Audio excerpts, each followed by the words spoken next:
Hey everyone! In today's watercolor tutorial, I'm going to show you how to create this pretty Victorian lady with watercolors and color pencils. First of all, we are going to need a reference photo that we can use for our painting.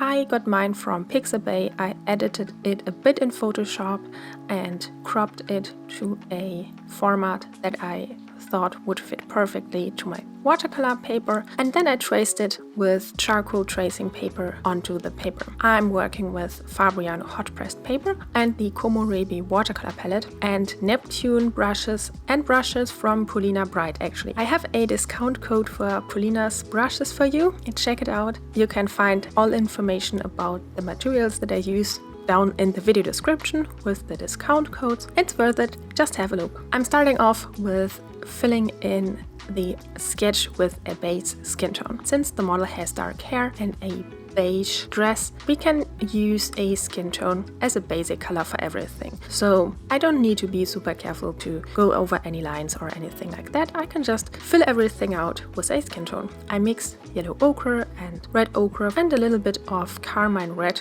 to get this light beige tone for the skin area. Then, while everything is still wet, I added a couple of different color shades into this moist area, for example the hair, and also additional colors for the skin. In order to get a realistic and almost lively looking skin, it is important to implement lots of different colors, because skin just doesn't have just one color at all, never. It doesn't matter what tone you have, you will have tons of colors in it. Even if you're like super light skin.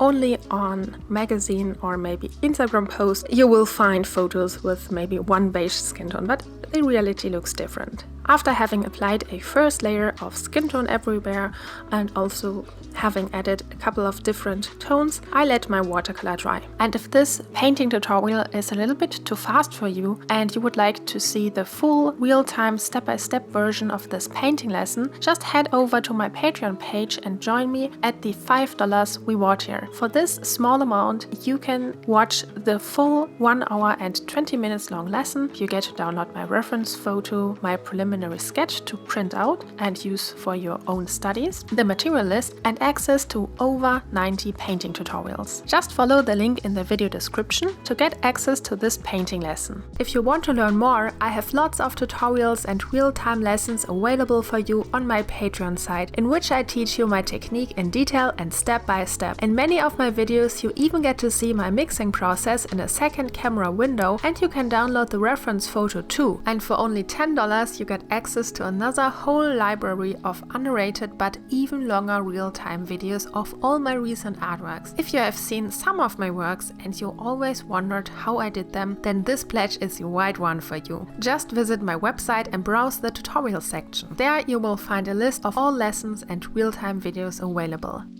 Then, after it has dried, it lost half of its intensity, so we have to build up more layers in order to get the color values that we can find on the reference photo. Of course, we don't need to get that dark, but most of the time with watercolors, we tend to paint way lighter than we actually intended to, so I always let everything dry and then compare my painting with my reference photo and then see, okay, I think I still need a couple of more layers to get to the desired color values.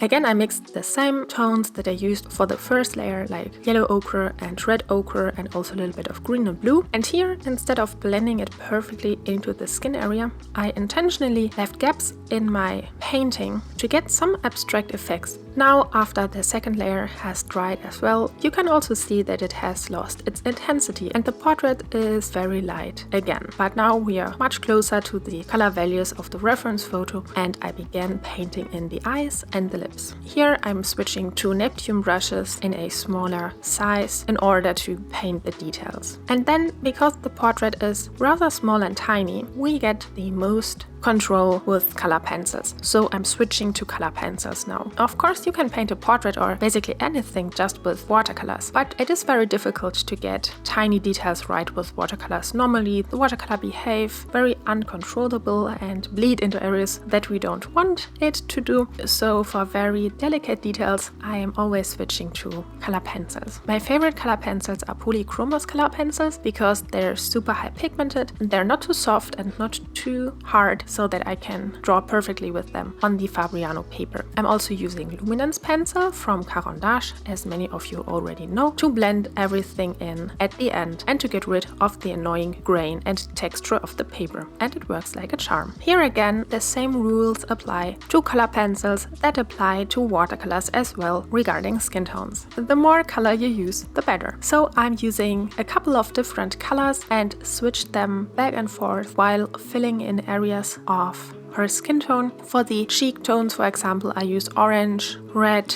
and green, and I try to use a lot of green and blues in the portrait, different shades of browns, just to get a vibrancy and to make the skin look more real. I also always exaggerate the colors that I see, because in the reference photo they are rather subtle, but when I exaggerate them, I just make it look even more interesting and vibrant. I continued working on her dress and added tiny little pearls and a couple of shadows, and then continued with adding highlights with gouache. Then for the hair, I used a large brush from Polina Bright because they are very elongated in comparison to regular watercolor brushes, which is perfect if you want to do effects. So I used them here for creating this hair effect. You can do that with other brushes, of course, too. Sometimes I use a worn out brush where all the hair is already spread out. That works too, but with a new brush you definitely have a little bit more control, obviously. So I tilted the brush in different directions and got those pretty looking curls for her hairdo. And I was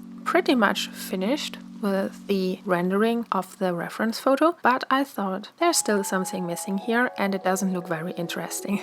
So I thought I'd apply a couple of effects that I usually apply on my watercolor paintings just to make them look interesting and painterly, I guess. So I added a couple of splashes on her hair area and I really loved that. I also added some golden splashes and I thought the color blue is kind of missing in this painting, so I added an intense ultramarine blue, and I thought this really complemented the painting and I called it finished. Since this is just a study, I call it Victorian Lady because she just looked like a Victorian lady to me. And yeah, this was it. Really enjoyed painting this little study for my patrons, and if you liked the video, don't forget to give it a thumbs up, leave a comment and subscribe to my channel.